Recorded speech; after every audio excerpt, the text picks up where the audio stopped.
Drakthar really kicks things off on the top side of the map. Which is always possible, but we do see Summoner's Rift on our screen, which means we'll be saying goodbye to Marby for now. It's going to be myself and Rebel bringing you all the action here on Summoner's Rift.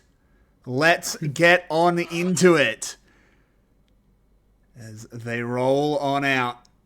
And Rebel, VCS, they have a lot to prove to me. I was a very disappointed father in the last one. This composition they put together, Glory's on his rise. Yeah. Are they just setting me up for heartbreak?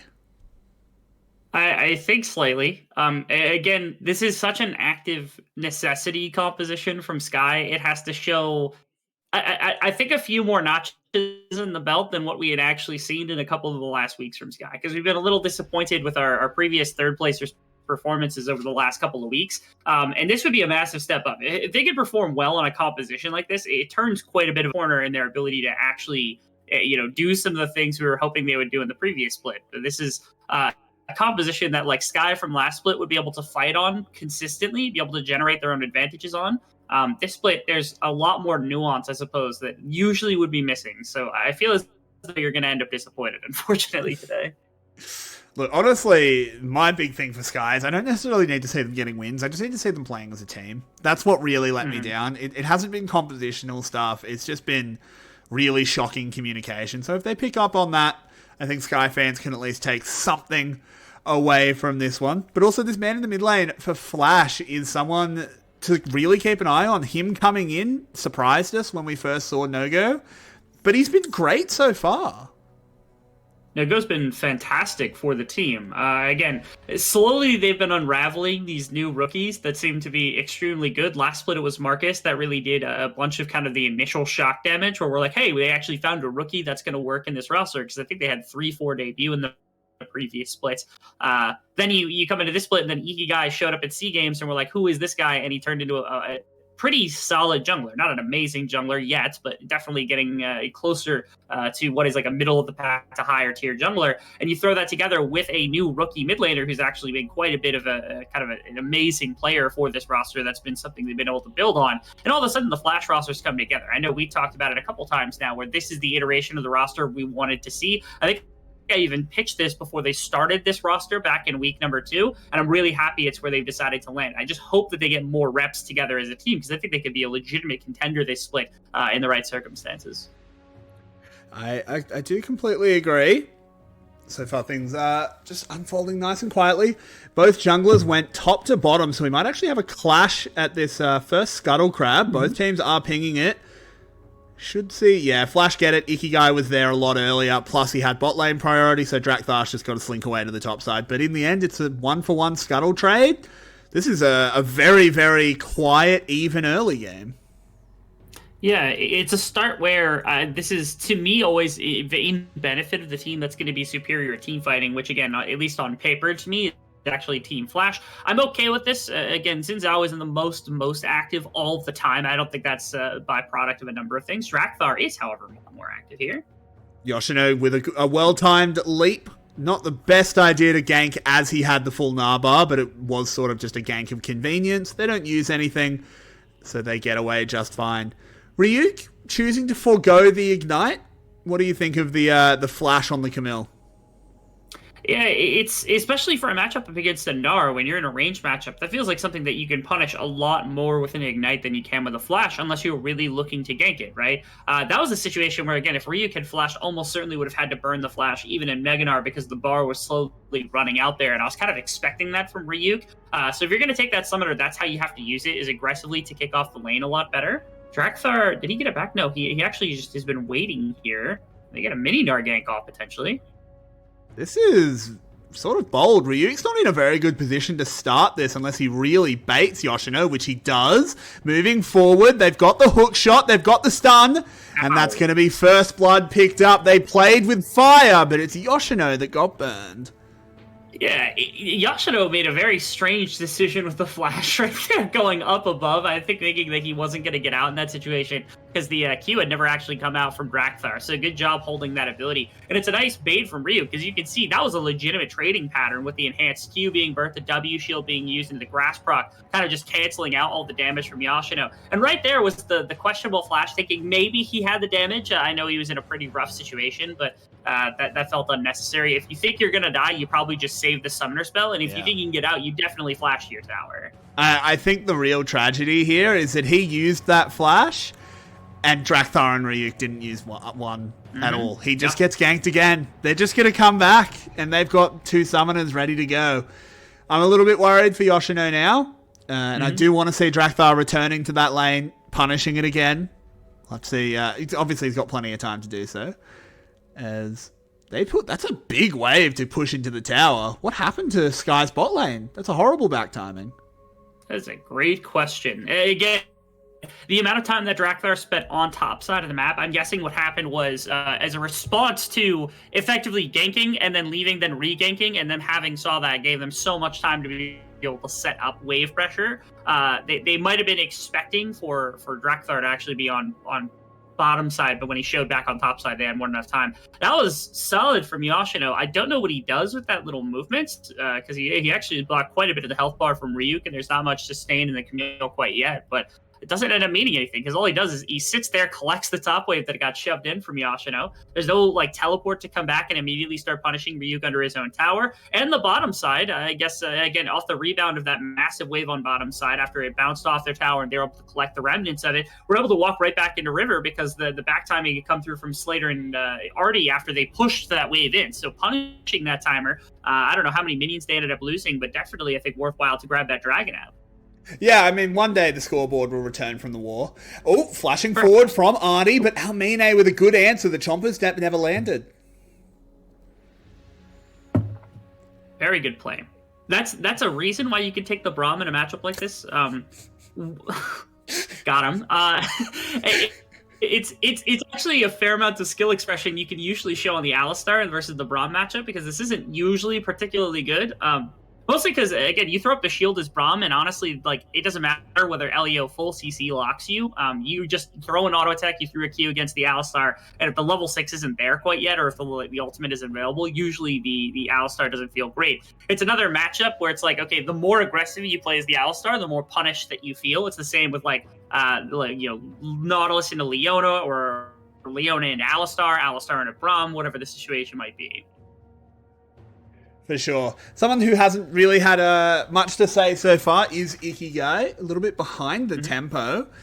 Stealing away a Raptor camp here. Not too bad. Hopefully he hits 6 off this. He does. So he's equal on levels with Drakthar. But it's 8 minutes, which means it's Herald time. And Flash has no interest in their bot lane coming up. The support's even still there. Yeah, only just now is the movement coming through from Artie. And actually, Elio, for a moment there, was heading back to bottom side, which I think was a mistake because there was no play coming through. It was a thought process, I guess, of Elio trying to read whether or not Sky or Flash was going to commit the bottom side play into Aamine, but now, given that they've stayed for such a long time, just gets to deploy back through mid lane. And it's not competition for the Rift Herald. It's just a push being kind of laid out here. And they're going to go down and immediately support the push from Aamine. There's no way to actually get back now. Jinx is going to be down there, so Slater can catch quite a bit, but there's 3 members of Sky coming in for a red buff steal to compete against Artie and Slater to make sure they are really comfortable. They could grab a couple of plates for just the Aphelios and just immediately back off, and the response has to come through now from Ikigai to make this Rift Herald even more beneficial. Yeah, and I really want to shout out Elio and Drakthar as they played that there, but there is an engage, so we'll have to come back to it. As Almine does get set on fire, stun onto Elio, but he has the Ali ult running. Ikigai and No-Go are coming, but there's no way they get here in time. Team Flash just kind of caught out of sorts there, and what I wanted to point out is I really want to give credit to Drakthar and Elio, because that looked bad for Sky at first. It looked like they weren't going to get the push in bot lane, and they weren't going to get the Herald. That's the normal trade, right? If you don't bring your ADC up, he gets a couple tower plates. Didn't look like it was going to happen. But then they cut them off in the jungle. Once again, there's a fight. RD taking a lot of damage as Drakthar goes forward, gives him the boot, takes him down. But now it's a Jinx fired up. But through the realm comes Glory to trade on back. There's a charm landing in onto Almine. But Ikigai's way too low to continue the fight. And Sky gets away with a 2-for-1. Very nicely played from Sky. It came, again, all of this kind of comes off the back of the timer that was around that Rift Herald. They knew that they weren't going to be able to shift fast enough for it, so they were able to fix their mid wave, which prevented the initial drop of Rift Herald in the mid lane for Ikigai, where if they spend too much time there, then what happens is Sky just shifts into bottom lane, gets all those plates into Aphelios, and you're not feeling good about the trade there. And then, of course, the response to bottom lane comes in. Ikigai kind of hovers the area because this is another place they could drop it, but Drakthar has already been here for a good amount of time. Yes, they end up trading one back. Nice ultimate, though, from Glory, who's had a lot of control over the mid wave. First movement coming in from the Realm Warp, and that means that, again, the punish becomes faster from Sky. They're doing a very good job playing around this mid and jungle combination. The push has been there from Glory, and Drakthar has been the far more active of the two junglers at the beginning of the game. Yeah, overall, Ikigai has been sort of caught sleeping quite a few times. He's on the Xin Zhao. It's not like this is a farming jungle that really wants to play it slow. Xin Zhao, very, very powerful early. So the fact that he's been largely invisible is not great. It's actually the trait about Ikigai that I think is the worst, which is really weird because oftentimes, VCS junglers have the opposite problem where they're way too aggressive and they do too much, or they're constantly hands checking, like Drakthar was like 2 years ago, something like that. But Ikigai is actually one of the first ones we've had that's almost too passive at times. It doesn't really accomplish all that much, and he's not willing to take a bunch of those hands checks or kind of force into the right situation. I think it's to his detriment a lot of time, where it makes it look like he's not accomplishing anything, even though he's just trying to play more to what the map needs. Which is, again, it makes him look quiet. This is a game where that's a massive example where there have been opportunities, I think, to strike. With this Rift Herald, you got to get something done as well. But again, I would rather a jungler who's willing to take more opportunistic decisions than just like going in and running down people and inting all the time. That's kind of nice. So. That's true. It is good to see some variety in the VCS rather than just only watching the 100-meter sprint. Artie, once again, moving forward, but it's lovely Alistair play there by Elio. Slater tagged up. They throw out the Moonlight Vigil onto all three. So Almine is now fired up. They're falling like leaves as Ikigai has to back off, and Sky are 4 kills ahead. They're really trying to force into the bottom lane here. It's not shocking because, again, you want Slater on a positive foot. You want to shut down Amine. These two compositions are kind of built on the back of these ADCs coming through, and only just now Rift Herald actually gets dropped down in top side, which is not what they wanted, but they ran out of time on it. 2 forces in a row to the bottom side of the map that ends up costing not only 2 plays the bottom tower, but also the Rift Herald play. It's so much gold that could have been swung into the favor of Flash with just a little bit more decision-making and decisiveness when it comes to where they wanted to put that down. I mean, Rebel, let's be frank. Sky is 3.5... Rebel, I'm Frank.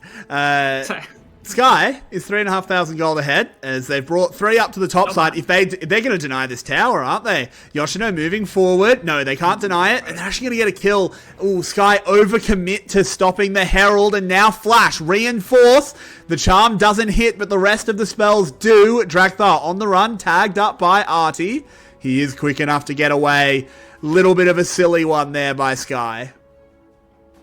It's actually, what's really crazy, it hasn't been the first jungle movement that's really made the decision in this game. It's actually been the counter movement from the other jungler that's really made the decision. The first one was, of course, Rift Herald for Drakthar. That was the biggest one. The second one was the coverage of bottom side. That was able to get them 2 kills. The third coverage of bottom side, and this is the fourth, where finally Team Flash are able to find their strike, and it's because Sky try to greet everything. They jump multiple players up the top side, and they say, okay, we need to deny the Rift Herald, because if we do that, and we get our bot lane up here, they don't pull top tower, they don't have anything on bottom tower, they're not getting anything anywhere. But Flash understands this. They throw all their members, everything in the kitchen sink all together into top side, and it denies this. It gets multiple kills. They get the tower anyway, and it's the gold that they needed in this game to slightly jump themselves back. I don't know who makes that call, but I can appreciate that both No-Go was able to get out quick enough, and then Ikigai was able to show up as well, just to make sure that the play went very smoothly before the rest of the reinforcements came. Yeah, I completely agree. Yoshino also hit a really lovely Nah that connected maybe the frame after the invulnerability of the Hextech Ultimatum ended from Ryuk. Second Herald on the map has been started up. Dragthar doesn't want to let it go without a fight. Gets tagged by the Glacial Fish. It has to burn his flash. A little bit of a silly move there. Elio's going to pay for his jungler's sins as he gets sent to the slaughterhouse.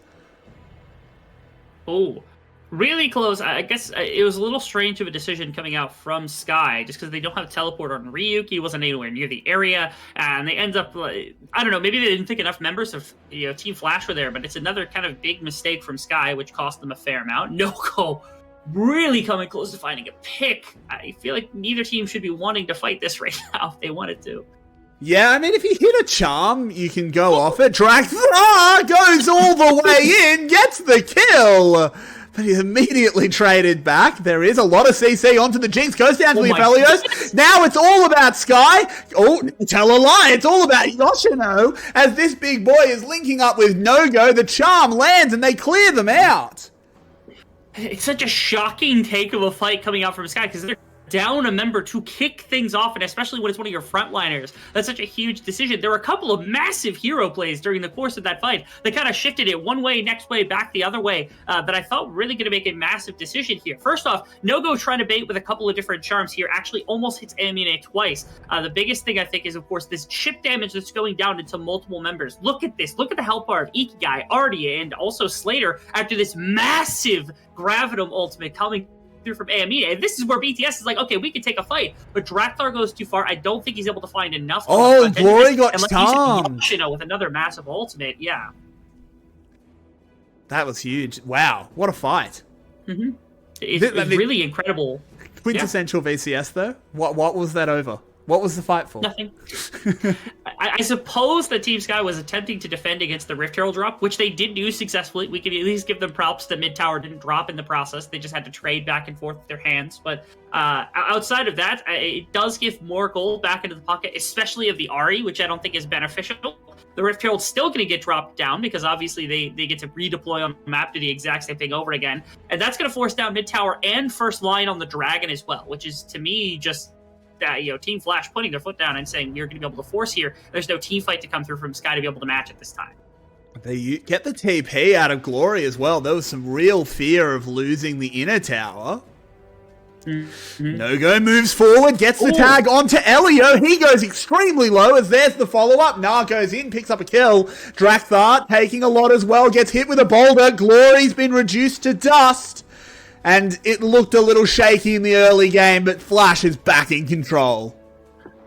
Now, from this point, I will say that Team Flash has far fewer tools to be able to force this kind of play out, because Sky needs to cluster together to deny the Rift Herald, because you saw right there, Team Flash puts everything they have together in one place and then tries to shift back to the Dragon. And Sky needed 4 members. They actually needed all 5 here just to make sure that the team fight doesn't come through. Elio finds it okay, like headbutt pulverized, but it doesn't matter. The grand scheme of things is that this is not the way Sky want to be playing a game like this. So you want to have Glory on one side, you want to have Ryuk on the other side, and you want to have your remaining 3 members together because they've got the disengage. What is happening with Ryuk here? What were you doing there, Ryuk? All right. I'm not sure what he was doing there. It's No-Go. And Dragthar having a brawl. Dragthar only barely not able to pick up the kill there, but he will steal away the blue buff. Yeah, Kid doesn't quite have the ultimate backup, and if that were there, almost certainly would have been the death of No-Go altogether. I'm a little lost as to why Ryuk was on the bottom side of the map. The Dragon had just gone through from Flash. Maybe he was like poking around the area, waiting for somebody to kind of haphazardly stick around too long, but that's the best I could come up with. And it really sucks also from because that means that Ryuk is further on a back foot, further not collecting resources. And Yoshino is huge in this game, not just for team fights, but for everything else. Like you said, top side, there's so much going on. Well, so much going on is, No-Go got executed. There was no counterplaying that one. Really well done there by Dragthar and Elio, just putting him in the bounce house. Yeah, leading into Glory now, I suppose it's just that Glory is one of the better options alongside the Aphelios for you to be able to team fight with, and that seems like Sky's intention is that they want to take more team fighting, which again to me is a little bit strange because they draft two solid side laning mid and jungle combination, only to then immediately completely give up on that fact because you don't worry about it. You just let the Rise side lane for the majority of the game. Ryuk is so far down from Yashino as well. It's kind of painful to have to side lane right now if you're the Camille into the Gnar. Which isn't usually the case. Usually after like first item or so, all of a sudden the Camille is perfectly fine taking the Gnar matchup because if you press a good ultimate into his ultimate, the fight is just won and there's nothing there for the Gnar to be able to accomplish, and you have so much pressure when it comes to split pushing, but Ryuk just isn't into that place. Now Glory is in that place, being at level 14, 2 levels above No-Go, has all the wave clear in the world. What? All right, we're still tussling, I suppose, in the river. Good job from Ikigai and Artie actually getting a bit of the jump on the Rift Herald Scuttle because Sky had reinforcements coming, at least, so them being able to jump the timer for Drakthar to snag that one away, being able to grab it themselves, does shut down the Baron at least a little bit. I think it's very funny. I think they could have killed Drakthar there. I think Drakthar did go a little bit too deep. But I feel like Flash read that as like, oh, well, his team is obviously just right behind him. There's no way he does that if they haven't even passed Baron yet. But Drakthar did, in fact. So in the end, nothing really ventured, nothing really gained. And we're dead even on gold, Rebel. Yeah, I was about to say, this is an incredibly close game for where we're sitting right now. And again, I favor Team Flash because obviously, for a number of reasons, not only is it the gold, but also Yashino has just been incredible inside of these fights on the Gnar pick, kind of looking like old school Yashino. The defensive mid tower is here for a couple of members of Sky. Good on them to be able to use that realm warp effectively to deny Team Flash any further push in the mid lane, because you don't want to cede that control. You don't want to cede Team Flash more ability to kind of deny you the soul point if you're Sky. That's pretty important for what is effectively the next couple of minutes, although Team Flash might just sit here and wait for it. They've got so many ways to kind of bait. Ikigai can disengage, Artie can disengage, you got RA Charm to work with. There's a number of tools that make this so easy. Oh! Yeah, they throw everything at Glory, but Rise is pretty tanky. He lives. Ikigai goes in as well, but they still don't get him, but they do get the tower. Yeah, forcing right there. I actually really appreciate the dive that comes through, because if BTS doesn't kind of backpedal right there, then immediately they lose a member of their team. The Rise goes down, and that means there's nothing else to be had in a fight like that. You probably just have to even seed mid-inner tower potentially coming in, or mid-inhibitor tower. Instead, they decide not to do that. Now they can't. The flash forward into the charm. The wind becomes lightning, finds it as well, and this may well be a huge fight coming out of absolutely nowhere. Why did two members of Sky just die? I'm kind of lost why they were pushing back up mid lane. I understand the prospect of wanting to push a mid lane out, but again, with what is available on the map, I guess Ryuk has actually been set up to split push very effectively. Glory had teleported back top lane as well, so you are not really in a place to be contesting at all in the mid lane whatsoever, and that might just give Flash the ability to grab up this Baron. The teleports in, so they're going to have a challenge. No jungler. Drakthar's still dead. This should be fairly easy for Flash. They do pick up the Baron. Can they actually navigate their way out of the fight? Glory's the first target. He falls immediately. Artie doesn't even go down. I'm a disappointed dad again, Rebel. They're my fail sons. It is a tragic situation for Sky, because they were looking pretty solid to start this game off. They had the right idea in a number of places, but again, it's just like these little, they seem almost like brain fart moments. Yeah, this is one where it's okay, like you either have to force immediately into the pits, or you have to back off and just give this one away, right? You can't play for the fight unless Aamine is in a really great place to just full carry. He never even uses the Midnight Vigil until right there. You've got multiple clustered in the pit. Why are we not dropping Infernum Ultimate before the Baron is down to 4,000 health? That seems like it would have been the logical way to kick off a fight like that, because then you still have the rest of Infernum and you've got Glory for multi-target damage. And yet Sky ends up walking out of that situation where it looked like they were playing for the fight after the Baron, but that gave so much time to Team Flash that they were able to themselves set up a fight that ended up yielding 3 additional kills on top of the Baron going over to them. Rebel, I'm upset. I'm disappointed. Yeah. The early game was so promising. I thought Sky was back, and then the Discord server crashed again. The comms are gone. It's true.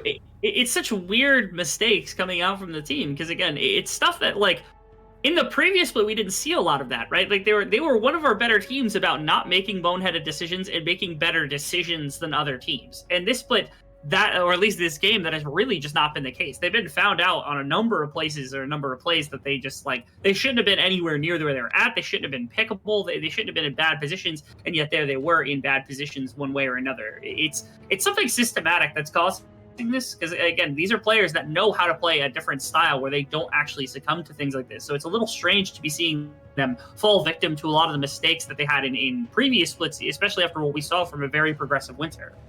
Yeah, 100%. Now the base is broken.